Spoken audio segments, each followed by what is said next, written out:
مجھے کسی نے یہ بتایا کہ کسی صاحب نے اس طرح کہا ہے کہ جنت میں جو حور ہوگی وہ حقیقتاً کوئی الگ عورت نہیں ہوگی،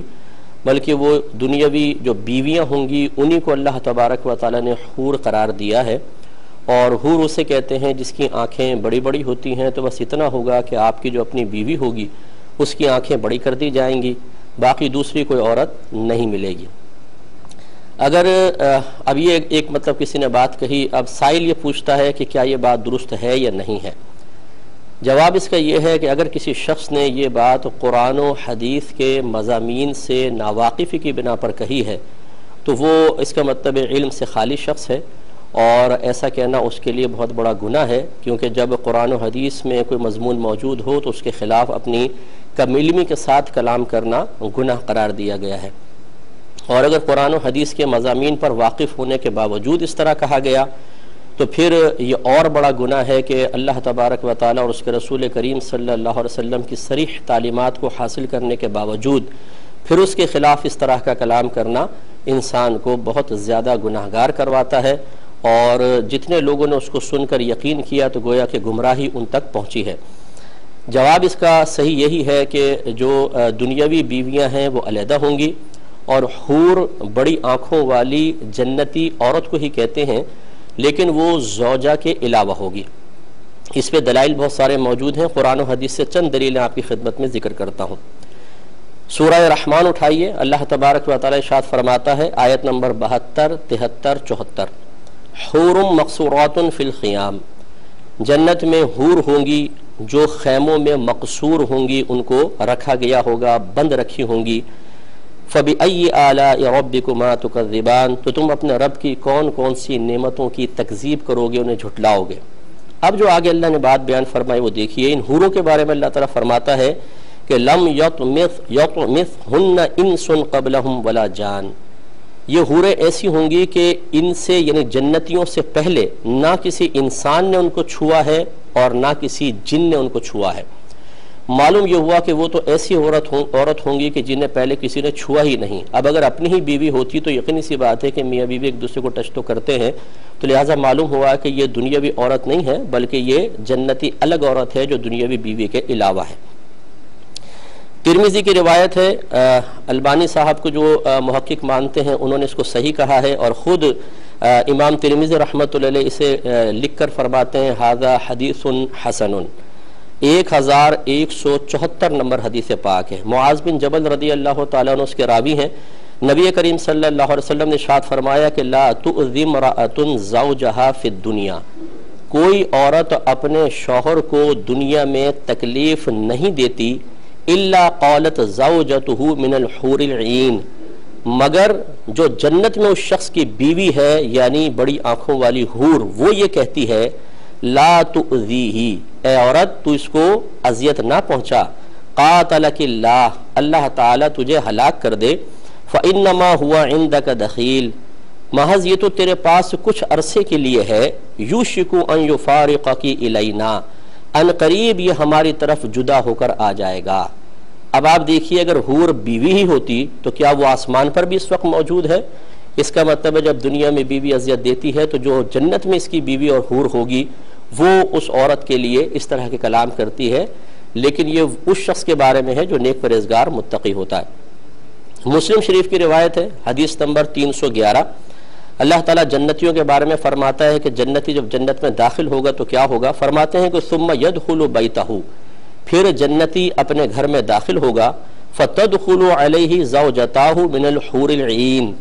تو حور عین میں سے 2 بیویاں اس کے پاس آئیں گی، 2 بیویاں، فتقولان، تو وہ دونوں اس سے کہیں گی الحمدللہ الذی احیاک لنا واحیانا لک،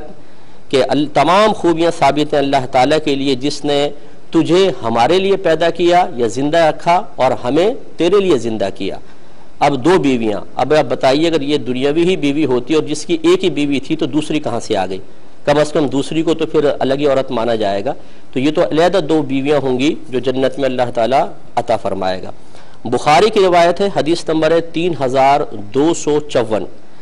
نبی کریم صلی اللہ علیہ وسلم ایک طویل حدیث کے بعد حور کے بارے میں فرماتے ہیں کہ لِكُلِّ امْرِئٍ زَوْجَتَانِ مِنَ الْحُورِ الْعِينِ، ہر شخص کے لیے جو جنت میں جائے گا حور عین میں سے اس کے لیے 2 بیویاں ہوں گی، یُرَى مُخُّ سُوقِهِنَّ مِنْ وَرَاءِ الْعَظْمِ وَاللَّحْمِ، اور وہ اتنی لطافت کے ساتھ ہوں گی کہ ان کے ہڈی اور گوشت کے درمیان جو گودا ہوگا وہ بھی نظر آ رہا ہوگا۔ اور فرمایا لِكُلِّ امْرِئٍ، ہر شخص کے لیے، لفظ کل ہر ایک کو محیط ہوتا ہے، تمام افراد کو شامل ہوتا ہے، تو جتنے بھی جنتی ہوں گے کم از کم ان کو 2 بیویاں تو ملیں گی۔ اب اگر کسی کی دنیا میں 1 بیوی ہے اور اسی کو پھر جنتی عورت بھی مان لیا جائے تو بتائیے دوسری کہاں سے مل رہی ہے؟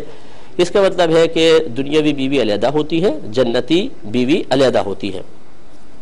اگلی حدیث ہے ترمذی کی ہے 1663 نمبر،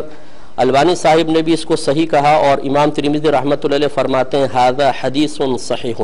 یہ خود اس کو حدیث صحیح کہتے ہیں۔ مقدام بن معدی کرب رضی اللہ تعالیٰ عنہ اس کے راوی ہیں۔ نبی کریم صلی اللہ علیہ وسلم ارشاد فرماتے ہیں کہ للشہید عند اللہ 6 خصال، کہ ہر شہید کے لیے اللہ تبارک و تعالی کی بارگاہ میں 6 فضیلتیں ہیں۔ یغفر لہ فی اول دفعہ، جیسے ہی اس کے خون کا پہلا قطرہ گرتا ہے اس کی بخشش کر دی جاتی ہے۔ دوسرا فرمایا وَيَرَى مَقْعَدَهُ مِنَ الْجَنَّةِ، اور وہ جنت میں اپنا ٹھکانہ دیکھ لیتا ہے۔ تیسرا وَيُجَارُ مِنْ عَذَابِ الْقَبْرِ، اسے عذاب قبر سے پناہ دے دی جاتی ہے۔ چوتھا وَيَأْمَنُ مِنَ الْفَزَعِ الْأَكْبَرِ، اور وہ فزع اکبر سے معمون کر دیا جاتا ہے۔ پانچواں وَيُوضَعُ عَلَى رَأْسِهِ تَاجُ الْوَقَارِ الْيَاقُوتَةُ مِنْهَا خَيْرٌ مِنَ الدُّنْيَا وَمَا فِيهَا،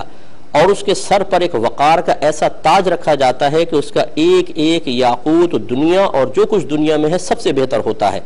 اور پھر آخری بات سرکار نے ارشاد فرمائی وَيُزَوَّجُ اثْنَتَيْنِ وَسَبْعِينَ زَوْجَةً مِنَ الْحُورِ الْعِينِ، اور اس کی 72 حور عین میں سے 72 بیویوں کے ساتھ شادی کی جائے گی۔ 72 بیویاں، 72 حوریں ملیں گی۔ اب بتائیے دنیا میں تو ایک اگر اس کی بیوی ہے، 2 ہے، زیادہ سے زیادہ 4 ہوں گی، تو 72 کہاں سے مل رہی ہیں؟ اگر حور دنیاوی عورت کا ہی نام ہوتا تو پھر یہ 72 کون سی حوروں کا ذکر کیا جا رہا ہے؟ اور ایک اور بات سرکار نے شاید فرمائی وَشَفَّعُ فِي 70 مِنْ أَقَارِبِهِ، اور یہ اپنے رشتہ داروں میں سے 70 افراد کی شفاعت کرے گا، اس کو شفاعت کا حق دیا جائے گا۔ اگلی حدیث بھی ترمذی کی ہے، اور امام ترمذی اس کو لکھتے ہیں ھذا حدیث حسن، حدیث نمبر 2021 ہے۔ سہل بن معاذ بن انس جوہنی رضی اللہ تعالیٰ عنہ اپنے والد صاحب سے روایت کرتے ہیں کہ نبی کریم صلی اللہ علیہ وسلم نے ارشاد فرمایا کہ من قوم غیظا وهو يستطيع ينفذه، جس شخص نے باوجود قدرت کے وہ اپنا غصہ ظاہر کر سکتا تھا لیکن اپنے غصے کو پی لیا، دعاہ اللہ یوم القیامہ علی رؤوس الخلائق، تو اللہ تبارک و تعالیٰ اسے تمام مخلوق کے سامنے بلائے گا، حتی یخیرہ فی ای الحور شاء، اور اسے اختیار دیا جائے گا جس بھی حور کو وہ چاہے اس کو حاصل کرنے کے سلسلے میں اختیار دے دیا جائے گا۔ اب آپ بتائیے اگر حور دنیاوی بیوی کا نام ہوتا تو کیا ماذ اللہ ثم ماذ اللہ اس حدیث کا یہ مطلب ہے کہ سب کی بیویاں سامنے کھڑی کر دی جائیں گی اور پھر اس سے کہا جائے گا بھی اب جس کی پسند آ رہی اٹھا لو؟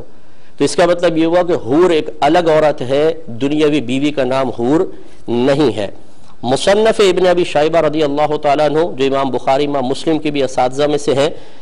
34,024ویں حدیث میں ارشاد فرماتے ہیں، حضرت ابن عمر رضی اللہ تعالیٰ عنہما اس کے راوی ہیں، یہ کہتے ہیں کہ نبی کریم صلی اللہ علیہ وسلم نے ارشاد فرمایا کہ ان ادنی اہل الجنت منزلۃ رجل، کہ جنت میں درجے کے اعتبار سے سب سے ادنا شخص وہ ہوگا لہو 1000 قصر، جس کے لیے 1000 محل ہوں گے، ما بین کل قصر مسیرۃ السنہ، ہر محل کے درمیان 1 سال کی مسافت ہوگی، یرا اقصاہا کما یرا ادناہا، وہ قریب والے کو بالکل ایسے ہی دیکھے گا جیسے دور والا، دونوں برابر بالکل نظر آئیں گے، اور فی کل قصر من الحور العین، ہر محل میں 1 حور ہوگی، تو یہاں 1000 حوروں کا تذکرہ ہوا۔ آخری ایک حدیث پاک مسند امام احمد بن حنبل 10,932 نمبر حدیث پاک ہے جو بالکل فیصلہ کر دے گی۔ حضرت ابو ہریرہ رضی اللہ تعالیٰ عنہ کہتے ہیں کہ نبی کریم صلی اللہ علیہ وسلم نے ارشاد فرمایا کہ ان ادنی اہل الجنت منزلۃ، کہ بے شک اہل جنت میں سے درجے کے اعتبار سے سب سے کم تر شخص وہ ہوگا، ان لہ ل7 درجات، کہ بے شک جس کے لیے 7 درجے ہوں گے، وہو علی السادسہ، وہ 6 درجے پر ہوگا، وفوقہ السابعہ، اور اس کے اوپر ایک 7واں درجہ ہوگا، وان لہ ل300 خادم، اور اس کے لیے 300 خدمت گزار ہوں گے، وَإِنَّ لَهُ مِنَ الْحُورِ الْعِينِ، اور اس کے لیے حوریں ہوں گی کتنی؟ لَثْنَيْنِ وَسَبْعِينَ زَوْجَةً، 72 بیویاں، سوا ازواجہ من الدنیا، جو دنیاوی بیویوں کے علاوہ ہوں گی۔ تو یہ بالکل کلام فیصل جس کو کہتے ہیں کہ نبی کریم نے واضح فرما دیا کہ حور دنیاوی بیوی کے علاوہ ہوگی۔ اس لیے ہماری گزارش ہے کہ اس قسم کا کلام ہرگز نہ سنا جائے جو قرآن و حدیث کے صریح مضامین کے خلاف بیان کر کے لوگوں کی گمراہی کا سبب بن رہا ہو۔ نہ ایسا بیان سنیں، نہ ایسے بیان کو آگے بھیجیں۔ اللہ تعالیٰ عمل کی توفیق عطا فرمائے۔